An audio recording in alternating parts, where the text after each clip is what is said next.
Hello and welcome to the top tech stories of 2022. I'm Todd Vanderhayden.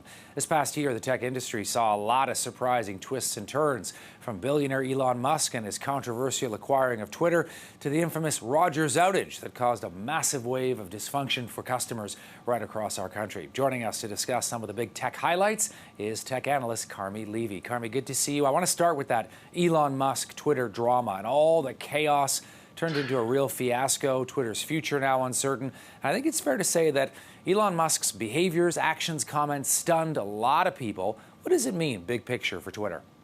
Well, I think we certainly expected a certain degree of chaos, but not to this extent. He's gone way beyond what we've seen previously. We've always known him as being somewhat eccentric, but this is absolutely in another league. This is the dumpster fire, the train wreck of the year, and quite frankly, it kind of illustrates what is wrong with social media, not just Twitter, but social media in general. Where it leaves Twitter is in a pretty precarious place. The service isn't going to go dark anytime soon. I expect it'll continue to operate, generate headlines, attract attention all throughout 2023. But, the Twitter that we all knew and loved, sort of the town square, the digital pulse and conscience of the internet, I think those days are rapidly over. I think as Elon Musk has thrown the shackles off, brought back all of those individuals who had been banned, I think hatred has spread across the platform. We're seeing it in our own feeds day to day. And quite frankly, it's a much more frightening, threatening, abusive, toxic place than it ever was before. And we know that it was pretty toxic compared to all the others. And so I worry for its future more now than ever before. And just quickly, how much of this do you think has to do with Elon Musk and his own leadership?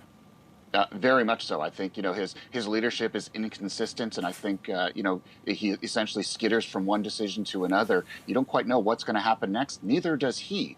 And that is not what Twitter needed in April of this year. It's certainly not what Twitter needs now or going into 2023. Yeah. All right. Let's move on to this major Canadian tech story. An outage on July the 8th at Rogers. It was supposed to be a network upgrade, ended up pushing millions of Canadians offline. Again, a huge fiasco, but also showed just how dependent we are on tech. Carmi, what's the big takeaway here? The big takeaway here is we've had outages before, we've talked about them, but this one really it broke new ground. It really showed us that services, emergency services, 911 could be taken down as well, and that was a bit of an eye-opener for Canadians. We never realized we were that vulnerable, and we're also, as time goes on, we become more dependent on those digital tools, more dependent on our smartphones, the apps, the financial services that run on them, and when you take those away, everything goes dark. And so, yeah, it was a pretty dark day in Canadian history, but it prompted some really important conversations about essential services and that wireless service has to be deemed essential. Federal government got involved, CRTC got involved, pulled all of the major leaders of the telecoms into the same room and essentially said, we've got to do better. So it was a bad day, but it led to some really good things. And now there is going to be cooperation between telecommunications companies. We are going to have better protections going forward. So even though we can't stop outages from happening again, the impact of them, hopefully in future, will be mitigated because of what we learned from July 8th. All right, finally, let's talk about the metaverse. This is the brainchild of course, Mark Zuckerberg, the guy behind Facebook. They spent about $100 billion on the metaverse, this virtual reality world. Not a lot to show. Company losing a lot of money, share price in trouble. Do you think the metaverse is going to be a meta flop, Carmi? If it plays out the way we're seeing it now, yeah, I think it's headed for a cliff.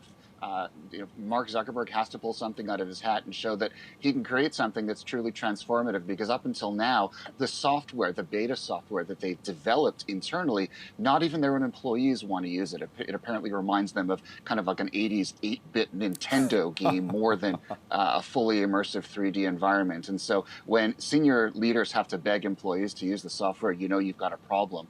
And it's going to take a lot more money and energy and effort to get to that point. And I honestly don't think Meta has the culture to pull that off. I think this could be the beginning of the end of the company that we know and love, built, born as Facebook. I don't think there is going to be a chapter 2 here for them, and they're certainly showing that they literally cannot figure out what comes next in that post-social world. Everybody's trying to find the next big thing, aren't they?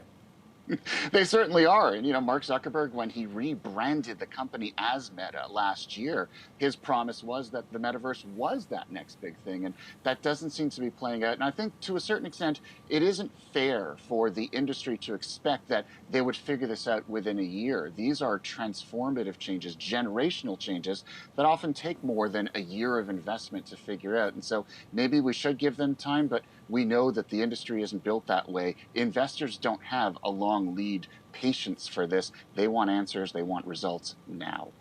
Tech analyst Carmi Levy joining us with his take on the big tech stories of 2022. Thanks for this, Carmi. Appreciate it. Appreciate it, Todd. Thank you.